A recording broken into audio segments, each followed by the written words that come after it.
What's up, everybody? Welcome back to Smell Good, Feel Good. I'm Cody. This is Stud Muffins, and today I'm going to talk about my top 10 gourmand fragrances in my collection. So stand fast.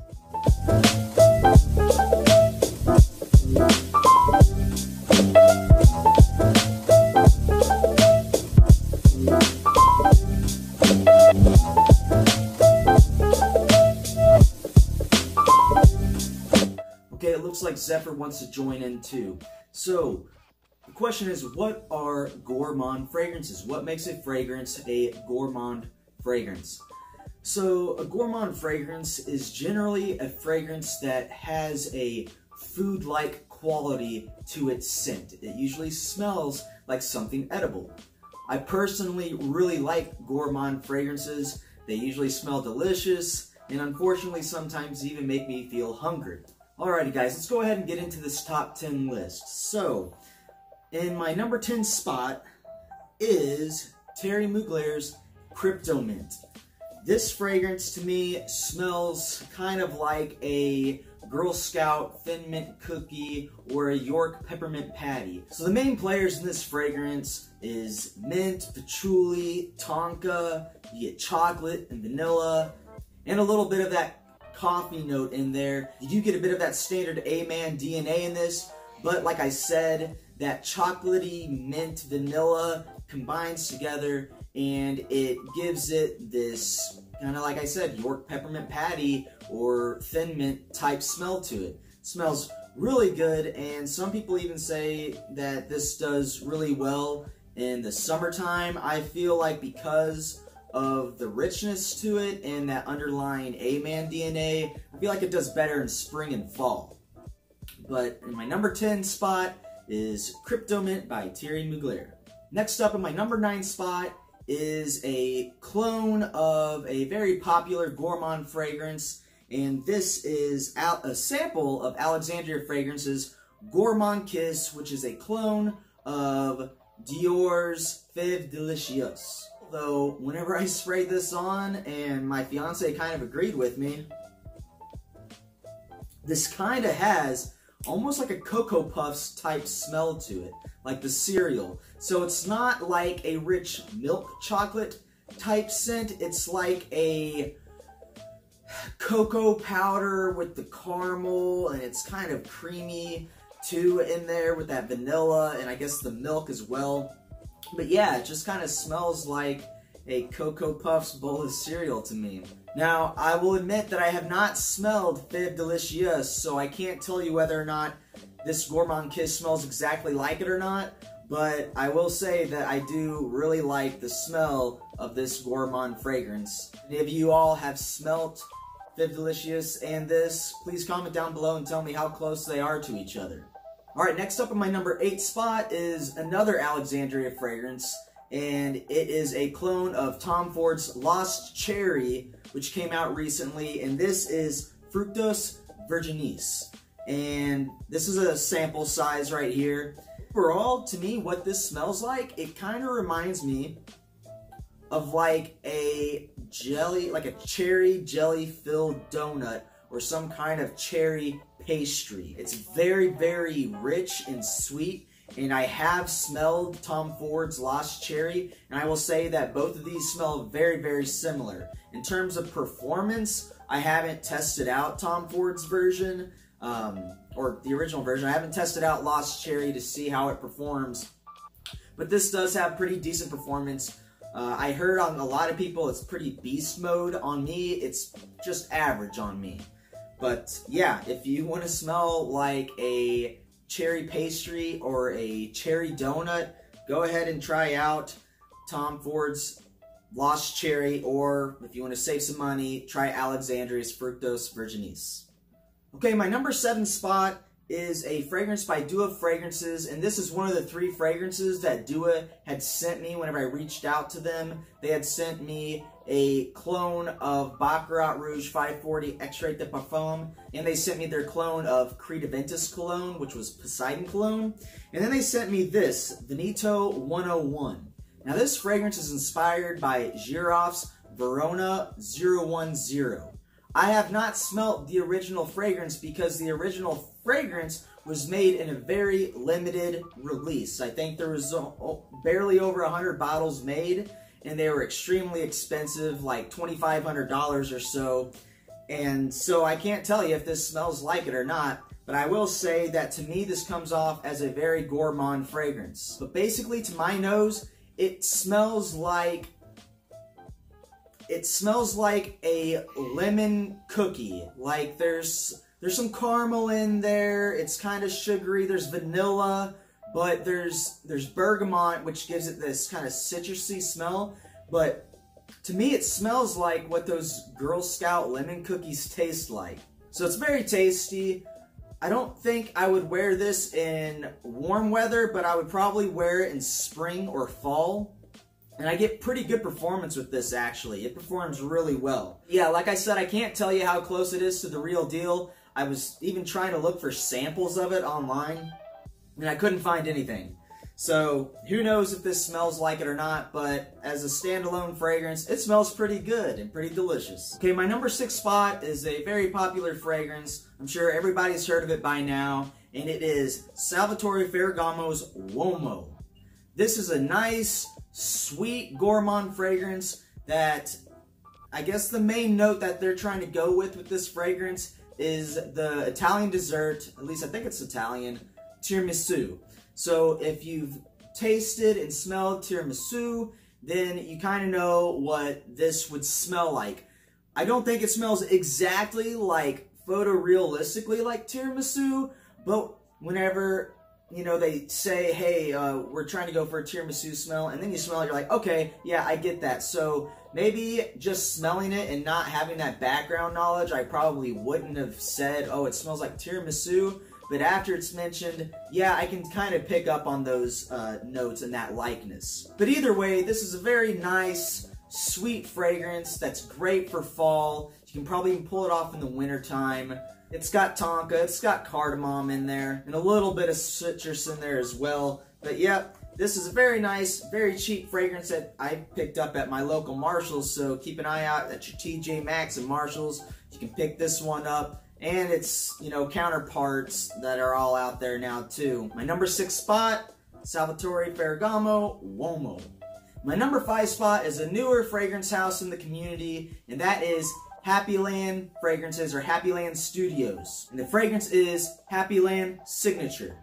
This is just a really sweet fragrance. It's got tobacco, boozy notes in there with a little bit of leather. But really, this comes off as a sweet, honeyed, apple pie type fragrance. There's some blueberry in there as well. I don't get the blueberry off the top of my skin, but as it starts to dry down, that's when I start to get some of that blueberry coming through. But like I said, mainly it's just like a honeyed, spicy apple pie.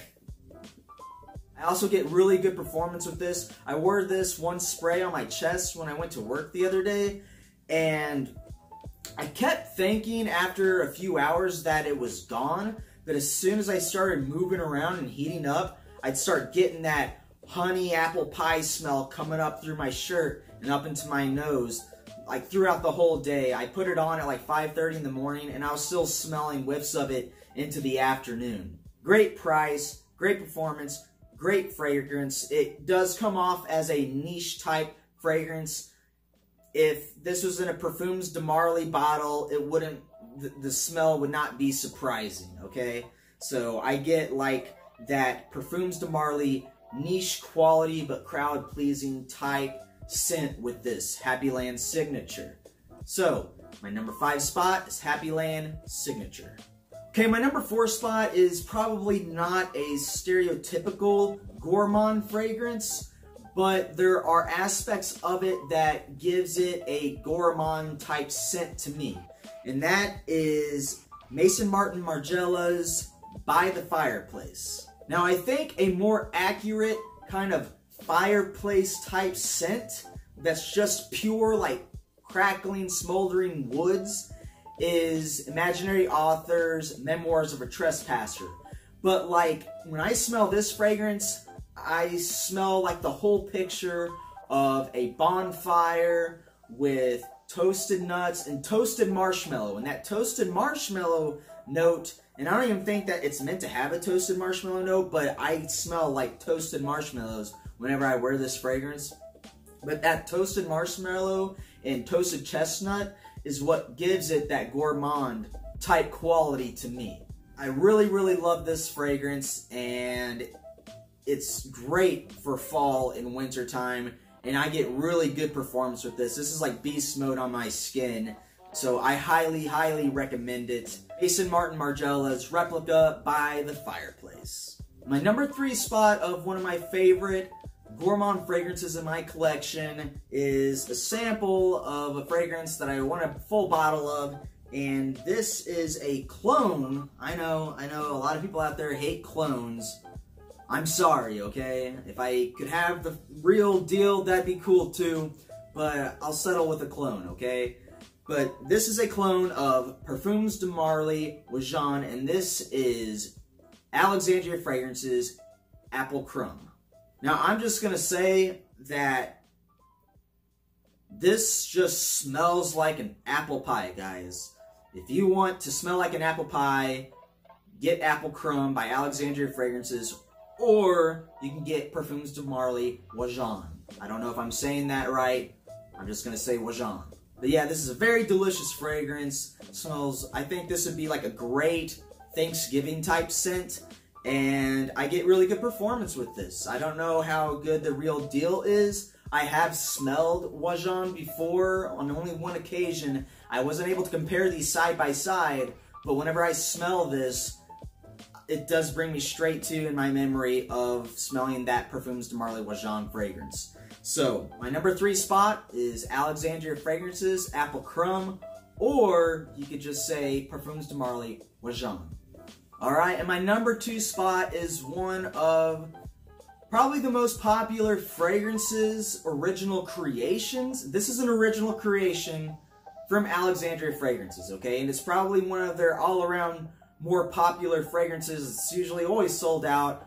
They got more batches in at one point, and I pulled the trigger on it, and I'm happy that I did. And this is Alexandria Fragrances Cacao Dreams. This is just a sweet, chocolatey, slightly citrus type fragrance. To me, whenever I spray this on and it dries down, it smells kind of like if you took an orange or an orange peel and dipped it in chocolate and caramel. And that's what it smells like to me.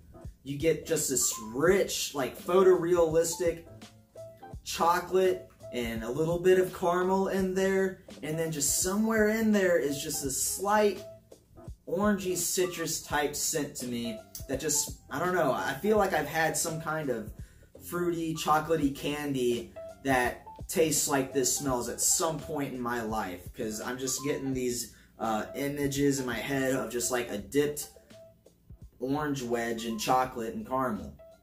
But this is very strong, it performs really, really well, and it smells delicious.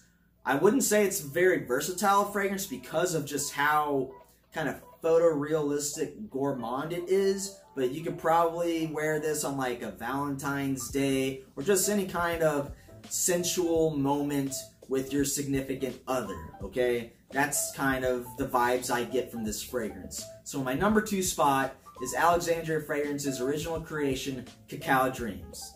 Okay, my number 1 spot is my absolute favorite gourmand fragrance. It's perfect for the fall and can be worn really well in the wintertime too, I think. Wouldn't want to wear it in the summer or spring though. It's much too sweet and too strong for that.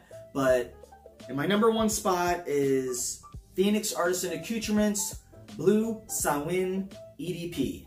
So we get notes of sandalwood, burnt sugar, bourbon, pumpkin, and then it's aged for 1 year in a charred oak barrel. Now, I don't know if you saw my review for this, the standalone review for this, but this smells like if you go into Bath & Body Works and smell their seasonal fall candles, like you will smell candles that smell very similar to this. It's just like this burnt brown sugar, boozy with not a pumpkin spice like scent, but it's just kind of like a carved pumpkin type scent, and it's just very rich Very delicious smelling, guys. Very warm. And this also performs like a beast. I wore it to work the other day. I did one spray on my chest, and I put that spray on at like 5:30 in the morning before going into work.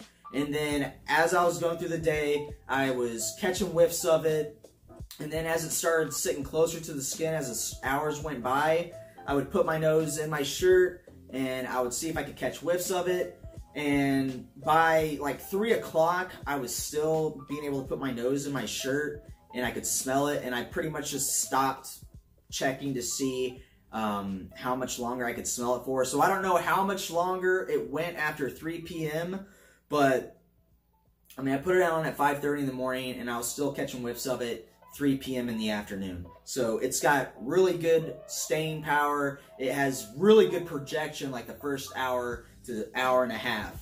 So yeah, guys, if you like those very nice, sweet, delicious, gourmand fall fragrances, if you're one of those people that like to go into Bath & Body Works and buy their fall seasonal candles, then you really want to check out Blue Samhain by Phoenix Artisan Accoutrements. And if you're a wet shaver like me, you do traditional wet shaving, you can bundle up. You can get Blue Samhain's shaving soap. You can get Blue Samhain's aftershave cologne, which also has really good performance.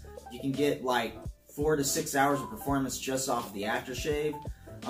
Then you can get this right here, and I believe they even make a beard and hair shampoo puck with the Blue Samhain fragrance. So you could just cover yourself in all areas of your grooming with Blue Samhain if you wanted to.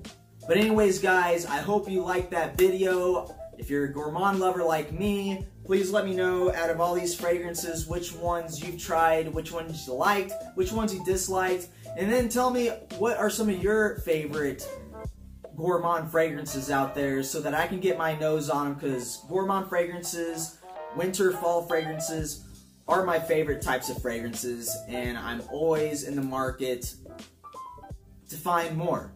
So, thank you very much for joining me, and I will see you all next time in the next video. Bye-bye.